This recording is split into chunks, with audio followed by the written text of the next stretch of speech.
За манай Шинэвийн номын клуб уран зохиол дуртай 3 бүсгүйн дараагийн ярилцах ном болвол зохиолч Роберто Боланогийн Люмпиний тууж гэдэг юм бяцхан тууж байгаа. Гой номын цэнхэр өнгөтэй хавцтай 100хан хуудастай юм жижиг ном байгаа. Тэгээ энэ номын талаар бид гурав ярилцахад бэлэн болоод сууж байна.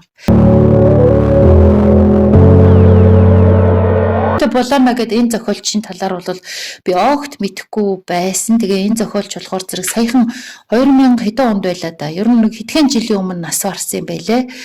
Латин Америкийн зохиолчдоос маш их алдартай нь ордог гин. Тэгээ Нобелийн Маркесийн дараа л ордог. Тэгээ Нобелийн шагналд бол нэлээд хэдэрдүү удаа одоо нэр дэвшижсэн ийм зохиолч юм бэлээ. Тэгээ энэ зохиолчийн бас айгүй алдартай бүтээлийн нэг гин.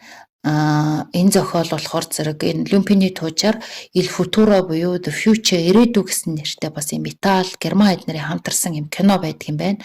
Харамсалтай нь бид нэр ингээ киног нь бас хамтдаа үзэх гэсэн боловч кино нь олдсонгүй. Тэгээ энэ бүтээл болохоор зэрэг бидний сая ярьсан Бочантай адилхан хувьхан бүрлдэх үйл явцыг ийм харуулсан бас нэлээд гонигтай ийм зохиол байсан. За тэгээ энэ зохиолынхоо талаар ярилцъя. Баскатай арай.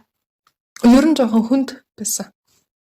Айгуу нөө дарамттай юм шиг нэг. Одоо насаараа гэдэг 15 настай л юм уу? Ойлгож ингэж цаашаа явхад айгуу амархан тий. 15 16 настай л охин юм уу? Одоо секси амьдрал руу орж байгаа тийм юм байгаа хгүй тий.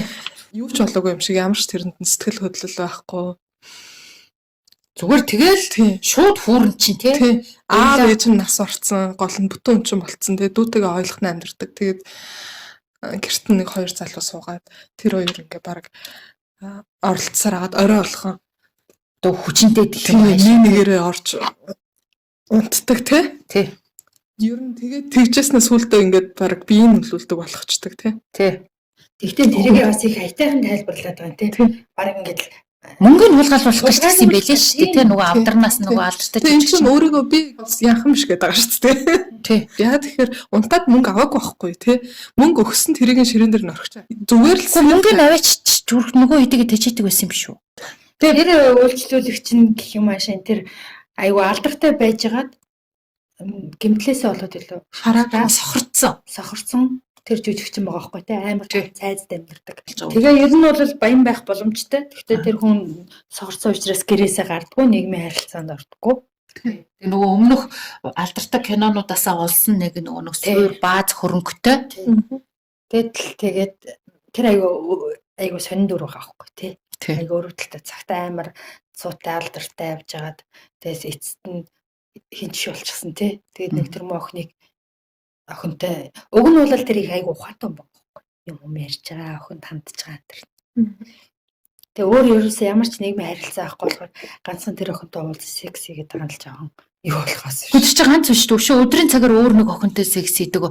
Шөнө наад охин чи манай Бианка гэдэг нөө зохиолын гол баатар чинь өдөр нь өсчөнд ажиллачаад тэгээ шөнө эднийд очиж секс хийдэг ш. Энэ нөхрийн тухай тэр өсчээд мэддэг лөө. Зорилго нөө цэвэрлэгээ тэр охинтой болохоор айгуу тийм яг чинхнээсээ байгаа. Яг секс хийгээд байгаа юм л та. Жохон хөвгттэй тий. Бас мөнгө төгрөг өгөөч юм. Дурлаад байгаа мó дурлахгүй байгаа мó вирус ойлгохгүй шээ. Хэн дээр чи яг би ингэж бодсон. Нэг дурлаад чах шиг нэг дурлаагүй чах шиг айгуу ачна. Өвдмөр нөгөө юун дээр гардаг штэ нөгөө төвчгийн аргагүй хөнгө орших. Гэтэ хүн юу сэтгэл зүрх бие махбод хоёроо нэг гэж үздэг. Тийм болохоор секс хайр хоёрыг холбож ойлгодог. Секс ичгээр хайртай болч. Тийм. Эрэгтэй хүн болохоор секс хайр хоёрыг юу салгаж байна. Тийм болохоор хайртай бол секс хийх ёстой. Эсвэл нөгөө секс хийж байвал тодорхой хэмжээний хайр. Тэгвэл секс хийсээр байгаа хайртай болчихсон юм биш. Ойлголт байдаг гэж нөгөө гардаг шүү дээ. Тэр шууд толгойн дотор яг гэж орж ирэл. Хөөрхэд өнчнээд нөгөө 16 7 ч юм уу тэр орчим насны л охин байгаа байхгүй тий. Тэгээд нөгөө өөрөө мэдэхгүй байгаа шүү дээ. Аль нь хайр биш гэдгийг ч мэдэхгүй. Тэнгүүд нөгөө секс хийсээр хагаад баг нөгөө жоох ингэ татагдаад ч байгаа юм уу тэрийгээ бас ойлгохгүй. Тэгэхээр тэрний дотлын л нэг арай эерэг сэтгэлээс. Гэтэ наад чинь бас өөр тэр муу нөгөө гэрт нь ирж суудаг нөгөө Болонигийн лив залуу хоёртой бас секс хийдэг ш. Тэр сүулдэ өөрөө дуудаж муудаад өрөнд аваад орчдөг. Гэхдээ тэр чинь яагаад тэгсэн гэхээр хараад нүгийнхаа нүдэн дээр зүгээр дагуулж өөрөө чинь секс хийсэн сексэс болж биш.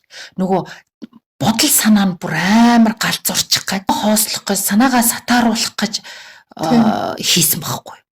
Яг тэгэхэд бол тэр анхны тэр нөгөө нэг өрөөнд нь орж ирээд яаж нөгөө хоёр бол ерөнхийдөө хүчинд чичил байгаа байхгүй юу. Гэхдээ тий анхныхаа үед бол тийм. Наад хөх тэр нөгөө баян өвгөнтэй хийж байгаа тэр секс чинь бол айгу тийм нөгөө өвгөн нь тэр охинд их сайхан хандаадах шиг байна тий. Тэгээ нөгөө өөр чинь нэг өөр юмсэг ч юм уу нэг тийм тодорхой хэмжээгээр нэг хайрлсан инхрийлсэн тийм мэдрэмжийг төрүүлсэн учраас охин болвол тэрэнд ихтэй тэгээд айгүй хэцүү. Ерөөс ямар ч эмоц байхгүй тий. Ямар мэдрэмж төрж байгаа хэн баяртай байна, хэн гонигтай байна гэдэр гэдгийг юу ч гарахгүй. Зөвхөн уншигч тэр хэлж байгаа үг аяглаж байгаа аягнаас нь энэс мэдрэх хэрэгтэй болчихж байгаа байхгүй. Тэгээ айгүй хэцүү. Бүр төөрөлт мөр. Тэр нь бол өнчин хүмүүсийн хүүхдүүдийн амьдрал ямар тийш хазаанах нь уу гэдгийг л харуулдаг юм уу тий. Тэгээд уг нь бол өөрөө их гоё ингээд хөөхөн дүүтэйгээ амьдаа халамжтай байгаа юм тий. Бас тэгэл нэг үгийн сүлжээ юу лээ үг зөв амьдчих га үзээд. Тий үзээд идэг. Даанч төсөлд дэмжих зөвлөх хүн байхгүй үед хүүхдүүд ямар хэцүү байдалд ордог вэ ч юм уу. Ерөнхийдөө энэ нийгэмд ээж аваасаа салаад хинчгүй ингээ харж хандах хүнгүй хүүхэд ямар амар хэцүү байдалд ордог вэ. Тэр сэтгэл зүйн тэр траума тэр амьдралыг л гаргачих чинь. Тэгээд тэр хоёрыг чинь жоохон юм болохоор тэр дүүгийн панаалда тэр нэг 2 цагаач шууд байшинд нь гэрт нь ирээд амьдарчтэй. Дээрийн залуу тий. Тэд нар тэгээд айгүй дүүг нь ер нь жоохон дарамтлсан юм шиг тий. Тэгээд тэр дүүг уйлаад байгаа. Уйлж мөлжөч хэлүү тий. Бол нойлын өрөөлөө ороод уйлчдаг гэсэн шүү дээ. Уулж ингэж чиглүүлэх хүн байхгүй болохоор кинонд донтоол бүр хоёулаа цуг суугаад өдөр болгоо одоо бүр порно кино үздэг болсон тий. Ос модуудаа таньдаг болсон. Манай зохиолын гол баатар охин маань одоо бараг 17 молох настай амтан л байгаа шүү дээ. Тэгэхээр дүүн гэхээр 14-т ч юм уу нэг 15-т ч юм уу жоохон амтан байгаа шүү. Насны үед байна. Тэгээ ийм амтан чинь яаж тэр том хөгшин хар юмнуудыг гэрээсээ хөөж чадах вэ? Би болохоор нөгөө өнөөдрийн том хүнээс ячаад нөгөө хоёр имийг л бүр хөөчмөр санагдаад. Яах гээд энэ хоёр балай худлаа нэг гэр цэвэрлж өгчөөд бүр нөгөө мө охиноор биеийг худалдуулаад ажлыг хийлгээд ингээд тэжээлгцэн тий. Хоол хийгээл бүр өдрийн 3 хоол хийгээч шиг тий. Тэгээ өнөөгөө байранд өнөөгөө охинтой ингээ байгаа. Бүр ээж аавах нь орон дээр татдаг биш үү? Тэр чинь бас ээж аавах өөрөө арай нандинаад исэн шүү дээ. Ер нь тэгээд нөгөө эцэг гэхгүй өсвөр насны хүүхдүүд ямар байх вэ? Хараа хэмтэлгүй зүгээр яг байсан ч гэсэн байхгүй юм шиг эцэгчүүд байт шүү дээ. Ер нь хаана юу явж байгааг мэддэггүй те. Иймэрхүү юм бол нийгэмд болж аль улсын альч нийгэм. Тийм хаана нөгөө бид нар нөгөө тэр юм сайн байдгүй болохоор мэдэхгүй шүү дээ. Тэнд яг тийм Итали эмэгтэй хажуу өрөөнд байжсэн. Цагаачлаад ирсэн. Тэгээ хамт байж чадахгүйсэн болохоор хүүхд хажид явуулсан. Тэгээ нөгөө энд чинь хүүхдийн цагаач чинь тэр чигтээ нөгөө хар тамхинд орсон. Хамгийн хар тамхины нөгөө юутай хамааралтай болсон. Тэгэхээр ер нь хүүхдийг л өсвөр наснд нь заавал харж хандаж хайрлж тэ зөвлөж турш яахгүй бол тэгэл нийгмийн ямар ч амар юм руу ингээл ороход бол тийм нөлөөнд орохдоо айгу автамхаа тий. Тийм. Өөр хэм дөнгөж өсвөр залуу байхад ч одоо гормоныхоо шуурганд дэлгэцсэн байгаа шүү дээ. Юугаар сайн зөв буруугаач мэдэхгүй. Тий. Одоо spiritual гэхээр юм наад охин чинь зүн совинтой. Хүл явдлыг урьдчилж ч юм уу шууд ингээ нүдэнд нь кино шиг дээр харагддаг. Эсвэл өнгөрсний тийм сонин юмнууд одоо ингээ нөгөө зурс хийж өгч харагддаг юм байна. Айгүй мэдрэмжтэй өгч өрдөөсөө ухаантай юм шиг те. Ингээл энэ ингээл буруу юм болж л байна да гэсэн мөртлөө яаж чадахгүй учраас тэгэл ингээд бодоол хөндлөнгөөс өөрөө ажиглал бодоол байгаад байдаг те. Мэдрээд идэг шүү дээ. Ерөөсөө амар мөртлөө амар надад ер нь бол амар сайн таалагдсан. Энэ бас яг өөрийнх нь бүх юм ингээд нөгөө дотор талын тоочоогүй тий уушигчд өөрт нь юу өгсөн энэ гэх. Энэ бол амар хэцүү шүү дээ тий. Манайхан бол тоочоол ерөөсө өмсөн бандажын хүртэл дээрээс нь нийгмийг харуулад байгаа тийм. Энэ чинь бол бас манай Монголыг бодвол Италич нь бол бас харьцангуй бас хүнээ тас хайдгүй нийгэм шүү дээ. Одоо тэжээгчээ алдсны тэр тэтгэмж нь амар баг доогуур тогтоод ямар ч хүрэхгүй тийм учраас наад охин чинь сургуулиасаа гараад юунд өсчин хийх болж байна. Тэр бүр бүх юмны эхлэл болчихж байгаа байхгүй тийм. Тэгээд тэр яагаад тэр муухай агц их чинь инээмсэглээд энэ тэр ээж аав нь хүчээд иж чинь. Би бүр тэрийг гайхаад тэгэл тэр айгу тэр талаар ахиж гарах болов гэсэн чинь тэр тэгэл байхгүй. Тэгээ дараагаар нь тэр нөгөө нийгмийн ажилтан дээр очдог бид нэр арай хэтэрхий бага мөнгө гарсан байна гэдэг ингээ хэлэх гэхэл чинь жоохон амьтад чинь тэр нөгөө том хүний өөдөөс зарга нэхэж чадахгүй гэдгийг харуулдаг байгаа байхгүй тийм. Тэгээд шууд ингээл нийгмийн шуурганд яагаад тэгэл ямар ч хөл алдаал ингээл ямар ч амьдрах аргагүй болоод одоо бие үнэлэхээс өөр аргагүй болоод бараг тийм. Тэгээ 10 энэ хоёр энэ цагаач энэ Полонигийн залуу хоёр биш тийм ерөөсөө яг нийгмийнх нь байдал шүү дээ. Энэ улсад цагаач нар яаж их дарамт гэрт нь орж ирж суучаад дарамтлаад байгааг харуул. Яа хараа штэ бүх цэвэрлэл хоолны нэрэл цэвэрлээд нэгт яг цагаач нар тий. Харин цагаач тэгээд гэрийнх нь эзэн охины хүчинд. Тий. Айгу амар хийх бүр тэжээр тэгээд тэрнээс тэжээлгээ. Дээрэг нь тэжээлгэж байгаа байхгүй. Зүгээр тэр хоёрыг хийж байгаа юм зүгээр л нэг гэр цэвэрлдэг. Тий. Тэр гэр цэвэрлэх. Яг цагаач цэвэрлэх шүү дээ. Тий. Энэ левсэр энэ тэндээс чи яг тэр л юм шээ. Одоо болж байгаа үйл явдал байхгүй. Яг тэгэхээр евро гарцсан гэхээр чинь би энэ еврод чинь би 2000 онд гарлаа. Тэгэхээр энэ сүүлийн 20 жилд болж байгаа энэ саяхны үйл явдал байгаа байхгүй. Тэгэхээр энэ Итали бол харьцангуй энэрэнгүй нийгэмшд хүн рүүгээ ханддаг нийгэм. Чадал нь өрөхгүй ч гэсэн хүнээ тоодог нийгэм. Яг өмнөдөө бол бас тэг хаасаагүй шүү дээ. Монгол гэсэн байж та. Монгол бүр амар хаягдчих ширэл баахан Вьетнамд сур нийцэн. Тэгэл Монгол огтод таунтдаг. Гэхдээ тэрийг чинь хүчнтэй ч унтахгүй зүгээр өөрснөө мөнгөөр худалдаж аваад юм уу тэр чинь нөгөө нэг сонирхлоороо яаж байгаа ш. Тэгэхээр тэрийг зохицуулах юг юм шүү. Тэр чинь одоо шууд айлын гэрт орж ирээ суухгүй ш. Бид нар хамгаалал муу учраас л одоо тэр муу Вьетнамууд руу гүйж ийн гэсэн. Энэ люмпинг гэдэг чинь өөрөө нөгөө уранхаа нурхаа хувцастай ядуу хүн. Үгүй ядуу хүн тий. Хүний люмпинг улс төрд айгүй хэрэглэгддэг шүү дээ. Онол дээр. Тийм. Тэгвэл одоо тэгээ хэн нүгээгүй ядаа гэсэн үг үү? Хоёр цагаач. Гэхдээ тэгээд нөгөө манай хоёр чинь үгээгүй ядаа болсон шүү дээ. Ээж аваа алдснаар. Тийм. Манай хоёр дээр тэр мө хоёр орч ирэх бол манай хоёр гоё хөрх ажил төрлөөс буулгаж яваад. Тийм. Боломжтой. Тийм, яг үнэн багхгүй.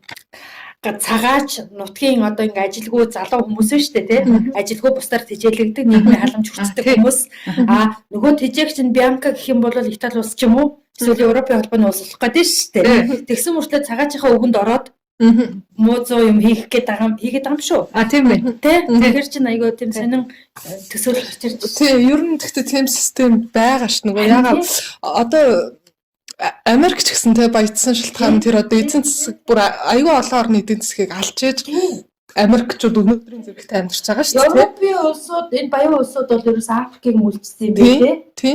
Америк одоо юу Тэр чинь одоо нөгөө буцаагаад нөгөө цагаач нар бас тэжээгээд байгаа ш тэр нөгөө олсон мөнгөөр чинь тий. Тэр олсон мөнгөөр цагаач нар тэжээхэд бол дахиад цаана дахиад нэг юм балж хаяад. Номны нэг гоё юм тэгээд ингэж одоо нэг хэсэг ингээ балраад энэ муухай хүмүүсийн юунд ороод ингэсэн боловч хамгийн гол нь наад Бианка энэ охин чинь эргээд зөв зам руугаа нөгөө нэг хувь хүн бүрэлдэн тогтоод хүчирхэгжиж байгаа нь гарч байгаа байхгүй яг төгсгөрийн хүчирхэгжээд шууд ирээд та хоёр яваа гэж хэлээ тэгээд дүүгээ аваад тийм чадaltaй болж байгаа тэрийг нь хараад би бүр ямар нөгөө төлөвшөж байгаа хэсэг хугацаа авахгүй.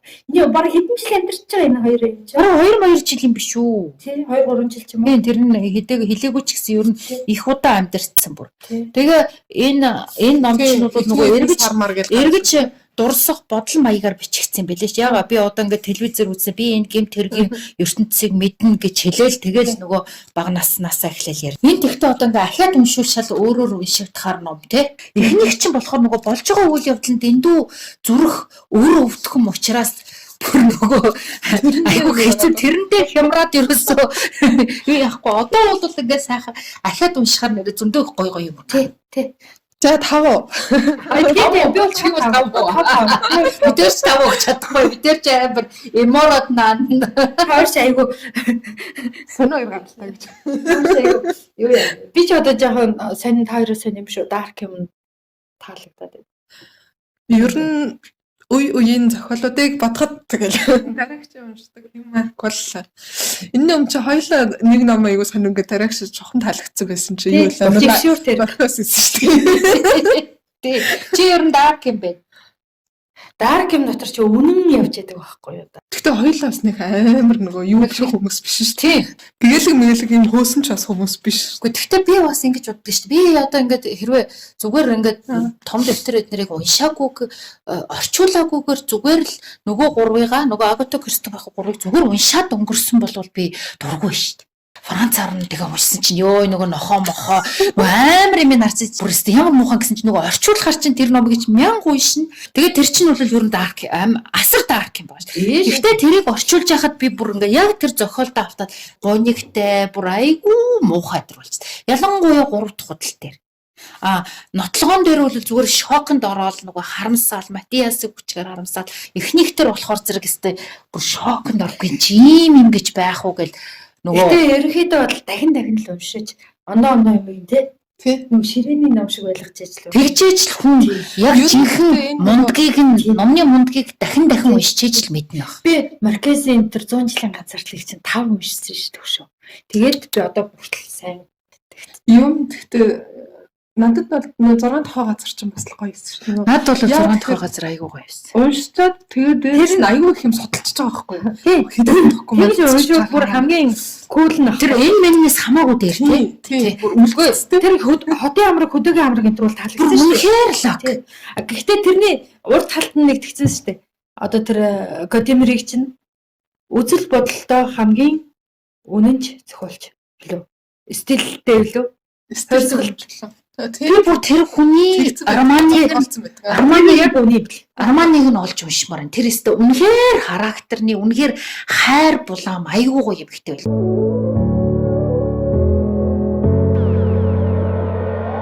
За тэгвэл тэгээ ингэсгээд болёо. Тэгээ анхаарал тавин сонссон та бүхэнд их баярлалаа. Дараагийн подкаст хүртэл түр баярлалаа.